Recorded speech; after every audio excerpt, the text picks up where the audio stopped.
हाँ दीदी, 2 दिन की छुट्टी ली है मैंने ऑफिस से। हाँ दीदी, चिंकू को ज़रूर लेके आऊँगा। दीदी, वो भी आपको सारा दिन याद करता है, सारा दिन बुआ बुआ करता रहता है। हाँ दीदी, ठीक है दीदी, ठीक है दीदी। नमस्ते दीदी। ठीक है तो मम्मी, कल सुबह जल्दी निकलूँगा मैं दीदी के घर के लिए। आपको जो भी तैयारी करनी है ना, आप कर लेना, फिर कल टाइम नहीं मिलेगा मम्मी। इतनी जल्दी किस बात की है? दीदी का घर पास में ही तो है, 1 घंटे का ही तो रास्ता है। पायल दीदी का घर ज्यादा दूर थोड़ी ना है जो आप इतनी जल्दी कर रहे हो। अरे नहीं नहीं बहू, पायल के घर नहीं, पिंकी के घर जाना है। पिंकी बुला रही है तुम लोगों को। लेकिन मम्मी जी, मेरा प्रोग्राम तो पायल दीदी के घर जाने का था। मैं गांव में थोड़ी ना जा सकती हूँ, वो दीदी तो गांव में रहती है ना। अरे, ये कौन सी बात है? ये पिंकी दीदी तो अभी पिछले महीने ही यहाँ आई थी ना, और पायल दीदी तो कितने दिनों से आई भी नहीं है। तुम्हें पता है पायल दीदी का कितनी बार फोन आ चुका है मेरे पास। हाँ बहू, उसको तो तू जानती है, उसके घर में कितने सारे नौकर चाकर हैं। उसका जब भी मन करता है तभी आ जाती है वो। लेकिन मेरी पायल का घर, उसका घर तो दूर गांव में है ना, उसका घर तो पास में नहीं है। ऊपर से वहीं घर में काम करने वाली है। उसकी सास की तबीयत भी बहुत खराब रहती है, वो तो बेचारी घर से निकल नहीं सकती। इसलिए बहू, तुम एक काम करो, तुम सभी चले जाओ उसके पास। उसको बहुत अच्छा लगेगा जब उसके भाई और भौजाई उसके घर उससे मिलने के लिए जाएंगे। और तुम्हें पता है, चिंटू को भी बहुत प्यार करती है वो। लेकिन मम्मी जी, आप अच्छे से जानते हो चिंटू बहुत परेशान हो जाएगा। पायल दीदी का घर तो गांव में है। चिंटू की वजह से तो मम्मी, मैं अपने मायके भी नहीं जाती, वरना मेरे मम्मी पापा भी बहुत याद करते हैं उसे और उससे बहुत प्यार करते हैं। वैसे बहू, पायल बता रही थी कि उसने इन्वर्टर लगवा लिया है और उसके घर लाइट भी अच्छे से रहती है। देखो काजल, चिंटू को तुम अपने मायके नहीं लेके जाती, वो तुम्हारा फैसला है। लेकिन मैंने चिंटू को कभी भी उसके नाना नानी के घर जाने के लिए मना नहीं किया, ठीक है? और तुम्हें एक बात बताऊं, हम लोग शहर में रहते हैं, चलो अच्छी बात है, लेकिन पहले तो हम लोग गांव में रहते थे। मैंने गांव में ही जन्म लिया है, गांव की स्कूल में ही रह के पढ़ाई की है। मेरी बात मानो तो चिंटू को वहां जाने के बाद कोई भी परेशानी नहीं होगी। गांव की ताजी हवा, वहां का खान पान, वहां की सुकून भरी सुबह। आज शहर में मैं बस काम की वजह से रहता हूँ, वरना मेरा दिल तो आज भी गांव में रहता है। और काजल, तुम जानती तो हो पायल दीदी को, वो कितना प्यार करती है चिंटू से, वो तुमसे भी कितना प्यार करती है। हाँ बहू, तू जाके तैयारी कर ले जाने की। देखना चिंटू कितना खुश रहेगा वहां जाने के बाद। अरे तुम देखना, उसका आने का मन भी नहीं करेगा यहाँ पे वापस। हाँ मम्मी जी, ये तो ठीक है, लेकिन मेरी दोनों ननद तो एक समान है मेरे लिए दोनों ननद एक हैं। वो मम्मी जी, मैं क्या सोच रही थी कि 1-2 दिन के लिए पूनम दीदी के घर चली जाती हूँ और 1-2 दिन के लिए पायल दीदी के घर चली जाती हूँ। हाँ बहू, ये बात तो तुम्हारी बिल्कुल सही है। तू भाभी है, तेरे लिए तो दोनों ननद एक समान होनी चाहिए। यदि तेरा इतना ही मन है ना बहू, तो तू ऐसा कर, पहले तू पायल के घर चली जा और वापस आते टाइम पूनम के घर होके आ जाना। हाँ हाँ मम्मी जी, ये ठीक रहेगा। ठीक है तो मम्मी जी, अभी मैं ऑफिस चला जाता हूँ, फिर कल से तो मैं छुट्टी भी हो जाऊंगा। हाँ हाँ बेटा, तू जा, ऑफिस चला जा। तब तक मैं तुम लोगों के पायल के घर जाने की तैयारी करती हूँ। ये ले बाबू, पूरे 15,000 रुपए हैं। तू पायल के घर जा रही है ना, एक काम करना, उसके लिए और उसकी सास के लिए और जमाई जी के लिए और बच्चों के लिए, सबके लिए कपड़े ले आ। अच्छे अच्छे कपड़े लेके आना बहू। वो क्या है ना बहू, आजकल नई नई डिजाइन के कपड़े चल रहे हैं, तो वो मेरी तो समझ से बाहर है, मुझे तो समझ में नहीं आते। एक काम कर, जा बहू, बाजार जाके तू ही लेके आ जा। यहाँ पे मैं सब कुछ संभाल लूंगी और चिंटू को भी यहाँ मेरे पास ही छोड़ के चली जाना, वरना उसे साथ में मार्केट लेके जाएगी तो वो तुझे परेशान करके रख देगा। ना ही तो वो खुद से रहेगा और ना ही वो तुझे कोई अच्छा सा सामान खरीदने देगा। तो बहू, तो एक काम करना, उसको तो यहीं छोड़ के चली जाना और तू अच्छे से शॉपिंग करके आना। और हाँ बहू, रात के खाने की टेंशन मत करना, रात का खाना मैं बना लूँगी। मम्मी जी, मुझे ऐसा लग रहा है कि ये पैसे पूनम दीदी के घर के लिए कम पड़ेंगे, क्योंकि पूनम दीदी के घर पे तो सब लोग ब्रांडेड कपड़े पहनते हैं ना। तो मम्मी जी, इसमें तो नहीं होगा। अरे बहू, मैं तुम्हें ये पैसे पूनम के लिए कपड़े खरीदने के लिए नहीं दे रही। ए बहू, वो अभी पिछले महीने ही तो आके गई थी, और वैसे भी वो खुद की पसंद के कपड़े पहनती है और खरीदती है, किसी और के कपड़े नहीं। उसके लिए कपड़े खरीदना मतलब पैसों की बर्बादी है। उसे तो बस थोड़े बहुत पैसे दे देना, बस उसी में हो जाएगा। तो ठीक है बहू, एक काम कर, तू आराम कर ले। बाजार जाना है तुम्हें, मैं जाके तब तक दूसरा काम देखती हूँ। कैसी माँ है ये, जो अपनी सगी बेटियों में भी इतना भेदभाव करती है। मैं ऐसा करती हूँ, इन पैसों से ना पूनम दीदी के लिए कपड़े ले आती हूँ। पायल दीदी के लिए कपड़े तो मैं अपने पास से ही खरीद लूँगी। मेरे पास बहुत सारे कपड़े पड़े हैं, मैं पायल दीदी को तो उन्हीं में से दे दूँगी। अरे पूनम दीदी के घर पे ऐसे ही जाऊँगी तो मुझे कितनी बेइज्जती महसूस होगी। अरे वैसे भी पूनम दीदी कितने पैसों वाली है, और पूनम दीदी के घर पे जाऊँगी तो वहाँ तो मैं ऐसो आराम से रहूँगी। पूरा घर तो ऐसे लगता है जैसे कि कोई महल हो। कितने नौकर चाकर काम करते हैं दीदी के घर। मैं तो ऐसा करूँगी, जब तक चिंटू की छुट्टियाँ रहेंगी ना, तब तक पूनम दीदी के घर ही रुक जाऊँगी। मेरी भी गर्मियों की छुट्टियाँ बहुत ही ऐसे आराम से निकलेंगी। यहाँ पे हर टाइम पायल दीदी पायल दीदी। अरे वहाँ गांव में है ही क्या भला। मैं तो नहीं रहूँगी वहाँ पे। हे भगवान जी, मुझे माफ़ करना, अपने ननद के लिए ऐसे बोल रही हूँ, लेकिन मैं भी क्या करूँ, जो सच है वो ही तो बोला जाएगा ना। पायल दीदी का इतना छोटा सा तो घर है। आज के समय में एक गरीब से गरीब इंसान भी एसी लगवा लेता है अपने घर में, और एक वो मेरी ननद, वो इतनी कंजूस है, इतनी कंजूस है, एक एसी तक नहीं लगवाती अपने घर में। खुद तो गर्मी में सड़ते रहते हैं वो लोग।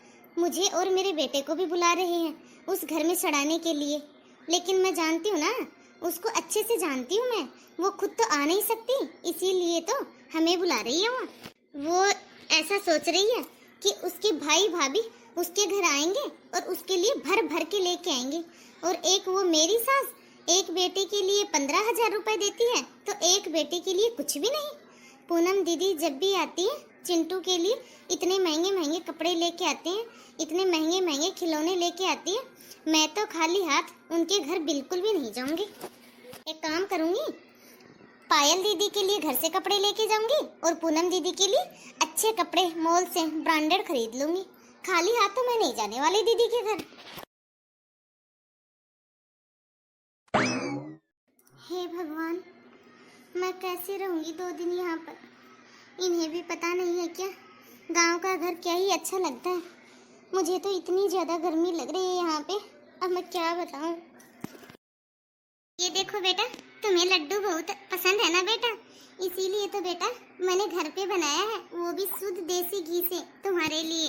तुम्हें बहुत पसंद आएंगे बेटा। बुआ जी, पापा जी ने बताया था मुझे कि आपके यहाँ एक मेला लगता है। बुआ जी, आप मुझे लेके चलोगी ना?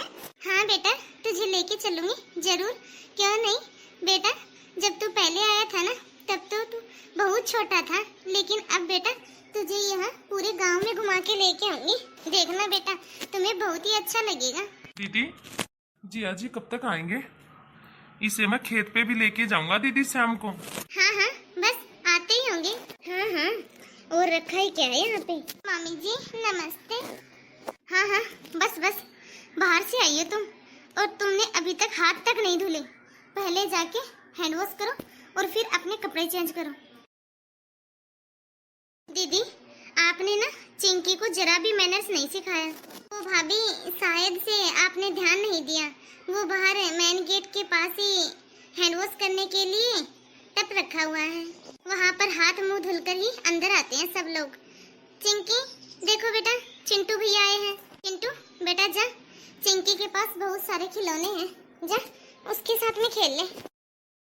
देखा दीदी, अब देखना चिंटू एक भी लड्डू नहीं छोड़ेगा। भाभी, आप भी बहुत परेशान हो गई होंगी, आप भी अंदर जाइए और जाके कूलर की हवा में बैठिए, वहाँ पे थोड़ी देर आराम कर लीजिए। तब तक ना मैं आप सबके लिए खाना लगा देती हूँ। नहीं नहीं दीदी, आज ना आप आराम से बैठिए, आज खाना काजल बनाएगी। अरे नहीं नहीं शिवम, मैं बना लूंगी। भाभी बहुत दिनों बाद आई है, तो इनके लिए मेरे घर की रसोई नहीं हुई ना, और भाई नई रसोई में काम करना ना बहुत ही मुश्किल होता है, इसलिए ना आज का खाना मैं ही बनाऊंगी। और वैसे भी जब मैं मायके आती हूँ ना तो भाभी की हाथ का बना हुआ खाना ही खाती हूँ ना। आज तो मैं अपने हाथ का बना हुआ खाना खिलाऊंगी भाभी को। आप तो भाभी अंदर जाके ठंडी ठंडी कूलर की हवा में बैठो। ठंडी ठंडी हवा, अरे इनको तो कूलर की हवा ही ठंडी लगेगी ना, क्योंकि एसी तो इनके घर में है नहीं। ले दे के एक कूलर ही बचा है, उसकी हवा इनको ठंडी लगती है। बोल तो ऐसे रही है जैसे कि इनके घर में एसी लगा है, ठंडी ठंडी हवा। शिवम, माँ कैसी है? और बाबूजी, घर में सब लोग कैसे हैं? हाँ दीदी, घर में सब लोग ठीक हैं। और शिवम, पूनम कैसी है? कब आई थी वो घर पे? वो तो मेरे पास कभी फ़ोन ही नहीं करती है, मेरी तो उससे कभी बात भी नहीं होती है। मैं जब भी उसके पास में फ़ोन करती हूँ तो वो मेरा फ़ोन उठाती भी नहीं है। हाँ हाँ, वो भी ठीक है, वो तो आ ही जाती है क्योंकि उसका घर तो पास में ही पड़ता है ना। चलो ये भी ठीक है, उसका घर पास में पड़ता है ना तो वो तो आती जाती रहती है, क्योंकि मेरा घर तो इतनी दूर पड़ जाता है। ना ही तो आप लोग आते हो और ना ही मैं वहाँ पे आती हूँ। लेकिन सच में याद तो मुझे भी बहुत आती है तुम सबकी, अपने घर की, अपने बचपन की। पर क्या करूँ, मेरी ससुराल है ही इतनी दूर। पर आज मैं बहुत खुश हूँ जो कि तुम लोग मुझसे मिलने के लिए आ गए। अच्छा तो शिव, तू भी थोड़ी देर आराम कर ले, तब तक तुम्हारे जिया जी आ जाते हैं और मैं तुम सबके लिए खाना बना देती हूँ। जी दीदी। सच में दीदी का कैसा मन लगता होगा, एक एक साल हो जाती है दीदी को अपने घर आए हुए।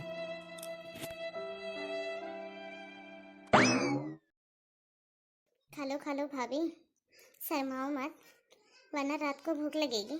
नहीं दीदी, वो रात को मैं दाल चावल नहीं खाती। और वैसे भी दीदी मेरा पेट भरा हुआ है। अरे ऐसे कैसे भाभी, ऐसे कैसे पेट भरा हुआ है आपका? अभी तो आपको बहुत कुछ खाना है। मैंने ना आपके लिए अपने हाथों से बहुत कुछ बना रखा है। दीदी प्लीज़, मैंने एक बार आपको कहा तो मुझे कुछ भी नहीं खाना। प्लीज़ दीदी, बुरा मत माना। प्लीज़ दीदी, आप तो जानते हो ना मेरी आदत एसी में रहने की है। दीदी एक तो इतनी गर्मी है, ऊपर से आपने इतना सारा खाना बना दिया। दीदी इतनी गर्मी में ना मुझसे तो इतना खाना नहीं खाया जाता। आपको सच बताऊँ ना दीदी, आपके इतने फ़ोन गए, आपने इतना फोर्स किया, इसलिए मैंने सोचा कि चलो आ ही जाती हूँ। हाँ भाभी, ये तो आपने बहुत अच्छा किया जो आप यहाँ आ गए। लेकिन भाभी एक बात बताओ, देखना भाभी थोड़ी ही देर में ये रूम इतना ठंडा हो जाएगा कि आपको ओढ़ने के लिए चादर की ज़रूरत पड़ेगी। देखते हैं। भाभी थोड़ा तो खा लेते, मुझे भी अच्छा लगता। मुझे तो यहाँ पे आज की रात भी रहना बहुत मुश्किल हो रहा है। वैसे बड़ी दीदी की भी हिम्मत है, वो यहाँ पे कैसे रह लेती है इस घर में। मैं तो इन्हें सुबह ही बोल दूँगी, भाई अब मैं और नहीं रह सकती यहाँ पे। मैं तो यहाँ से सीधा पूनम दीदी के घर जाऊँगी। इतना बड़ा घर है पूनम दीदी का, उनके घर में कितने सारे नौकर चाकर लगे हुए हैं और हर रूम में एसी लगी हुई है। मैं तो अब उन्हीं के यहाँ जाऊँगी। कितनी अच्छी सोसाइटी है दीदी की। बस मैंने तो सोच लिया, यहाँ से सीधा पूनम दीदी के घर ही जाना है मुझे कल। ये लीजिए दीदी आपकी साड़ियाँ। मुझे कपड़े वगैरह इन सब की ज़रूरत नहीं होती भाभी, बस आप आ गए, भाई आ गया, मेरा भतीजा आ गया, आप सबसे मिल ली, बस इतना ही बहुत है भाभी। अरे नहीं नहीं दीदी, आप ननद लगते हो, आपके घर खाली हाथ थोड़ी ना आ सकती हूँ। दीदी ये सब तो मेरा फ़र्ज बनता है। मुझे अच्छे से पता था ये दीदी ना पुरानी साड़ी और सस्ती साड़ियों को देख के बहुत ही खुश हो जाएंगी। और हाँ भाभी, कल हमारे गांव में मेला भी लगेगा। चिंटू जिद कर रहा था ना मेले में जाने के लिए, तो बस कल हम सब लोग मेले में चलेंगे। नहीं नहीं दीदी, चिंटू तो ऐसे ही बोलता रहता है, उसे क्या पता। कल सब सुबह तो हम लोग यहाँ से चले जाएंगे दीदी। भाभी 1-2 दिन तो रुक जाते मेरे पास। दीदी आप ना बुरा मत मानना, आपने जो लाड प्यार हमें दिया है ना वो मैं कभी नहीं भूलूंगी। मैं जानती हूँ दीदी, आप ना हमसे और चिंटू से बहुत ही ज़्यादा प्यार करते हो, लेकिन दीदी अब और ज़्यादा मैं यहाँ पे नहीं रुक सकती। अच्छा भाभी, भाभी मैं एक बार बच्चों को देख के आती हूँ। भाभी तो सुबह जाने के लिए बोल रही है, और मैंने तो अभी तक शिवन की पसंद के लड्डू भी नहीं बनाए। कोई बात नहीं, अभी तो पूरी रात बाकी है, जाकर लड्डू बना लेती हूँ शिवम के लिए। वैसे कुछ भी हो, दीदी ना दिल की बहुत अच्छी है, लेकिन मैं कर भी क्या सकती हूँ। अगर दीदी का घर थोड़ा भी अच्छा होता ना तो शायद मैं यहाँ रुक भी जाती, लेकिन इस घर में रहना बहुत मुश्किल है। काश इन दीदी की शादी भी पूनम दीदी की तरह किसी अच्छे घर में हुई होती। वैसे एक बात तो है, मैं हूँ तो बहुत लकी, वरना आज के समय में कौन ननद अपनी भाभी का इतना ख्याल रखती है, जब ये दीदी बड़ी होकर और गरीब होकर भी मेरा इतना ख्याल रख रही है। तो जब मैं अपनी अमीर ननद के पास में जाऊंगी ना तो वो मेरा कितना ध्यान रखेंगी। तो हेलो गाइस, कैसे हो आप सब? आई होप आप सब भी अच्छे ही होंगे। तो आप सभी को आज की हमारी यहाँ स्टोरी कैसी लगी कमेंट बॉक्स में कमेंट करके अपनी राय ज़रूर दें, और ज़्यादा से ज़्यादा इस वीडियो को लाइक और शेयर करें। अभी तक आपने हमारे इस चैनल को सब्सक्राइब नहीं किया हो तो फटाफट से बेल आइकन दबा के चैनल को सब्सक्राइब करें, और इस वीडियो को आगे तक देखने के लिए इंतज़ार कीजिए इस कहानी के अगले पार्ट 2 का। तो बाय दोस्तों, तब तक आप इस वीडियो को देखें और इन्जॉय कीजिए। अब मिलते हैं अगले वीडियो में।